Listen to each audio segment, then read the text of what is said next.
Welcome back to Network Africa. For those doubting the global effect of climate change, well, you may have to think again. Here in Africa, scores of people have died and many displaced in Kenya due to heavy rains and flash floods in April and May, destroying millions of dollars in property.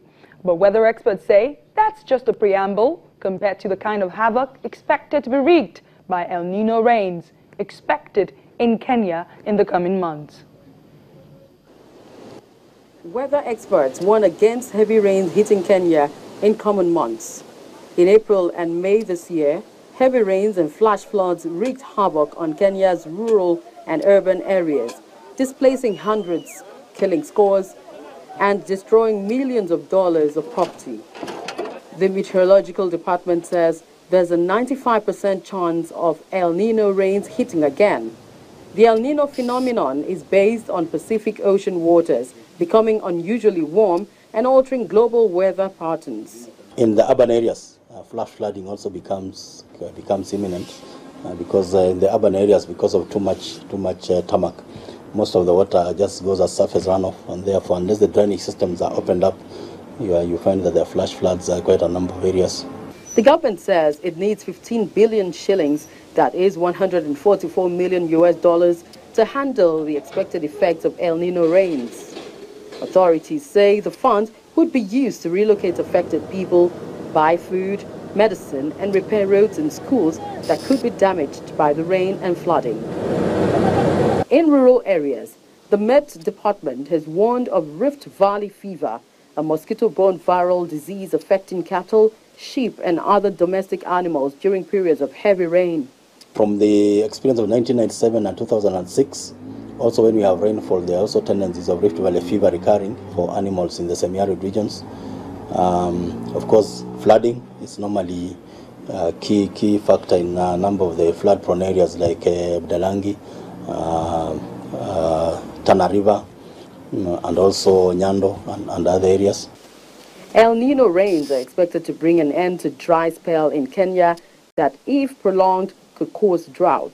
We as a country, we need first of all to be prepared. Personally, I'm prepared. I've already prepared my 30 acres piece of land in Ukambani. And as a replica of what happened in 1997, I was still a small boy, but I experienced a huge harvest. Because you see, our place has a lot of bare land which is not utilized. But once we prepare in good time, we definitely will have enough produce. As world leaders prepare for a UN summit on climate change in Paris in December, increasing climatic disruption driven by rising temperatures threatens to increase in likelihood of humanitarian emergencies at a time when the aid system is already under enormous strain, aid charity Oxfam said in a recent report.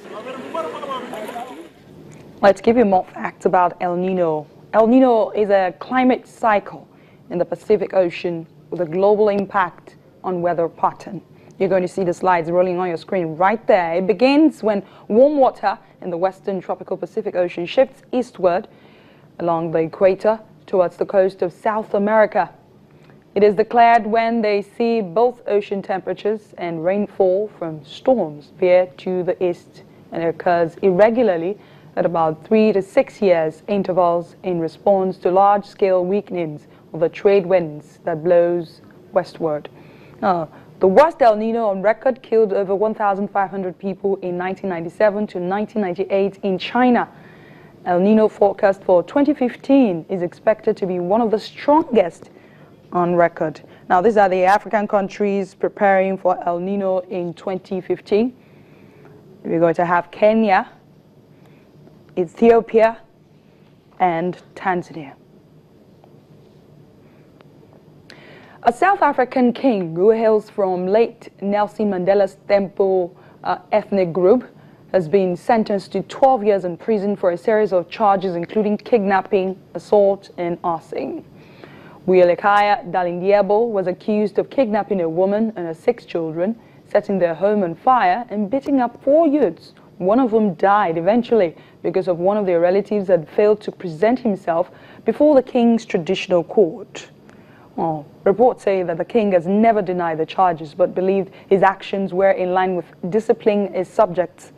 The case has caused divisions within the royal family, with some feeling the king was being victimized, while others were adamant that no one should be above the law. With the seat soon to be vacant, they are expected to look at appointing a new successor, who is likely to be the king's 23-year-old son.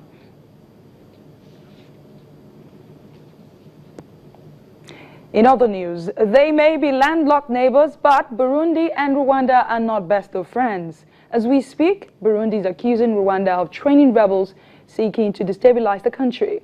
There are also reports that Rwanda is hosting Burundi's failed coup leader, General Godefroid Niyombare, and helping rebels launch cross-border attacks. Rwanda has however denied the allegations and says Burundi is trying to deflect attention from its own problems. Burundi has been hit by a spate of assassinations and attempted assassinations since President Pierre Nkurunziza won disputed elections in July this year. Power outages in Zimbabwe has gone from bad to worse, but the government is employing different strategies to deal with the problem. Zimbabwe is set to ban the use of electric water heaters and has mandated all newly built properties to use solar power. Energy officials say existing electric heaters will be phased out over the next 5 years, and by doing this, Zimbabwe hopes to save up to 400 megawatts of electricity, an equivalent to the output of an electrical power plant. Now, it is estimated that there are up to 300,000 electric heaters across the country, with water heating accounting for some 40% of households' electricity bills. Still ahead on Network Africa, South African inmates get coding lessons as they prepare for life outside the bars.